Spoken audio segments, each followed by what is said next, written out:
বাড়িতে সবাই আছে, মা নেই মানে শূন্য। খোলা আকাশ, মা আছে পাশে, সবই লাগে পূর্ণ।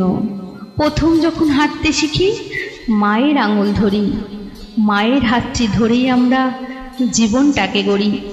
ছোট্টবেলায় ঘুমের ঘোরে মায়ের আঁচল চেপে ধরি, ঘুম পাড়ানি কত গানে মা আন্ত ডেকে ঘুমের পড়ি। আধো আধো মুখে যখন প্রথম ফোটে মা, মা যে তখন বলে ওঠে, সোনারে তুই শুধুই মা মা বলে যা। মায়ের স্নেহের কত ঋণ বাড়িয়ে দেয় মা দিন দিন, সেসব বন্ধু কোনোদিন যাবে না তো ভোলা। মা ছাড়া জীবন হবে মরুভূমিতে পথ চলা, তাই সারা জীবন ধরে মায়ের কথা বললেও শেষ হবে না মায়ের কথা বলা। মা ছাড়া জীবন হবে মরুভূমিতে পথ চলা।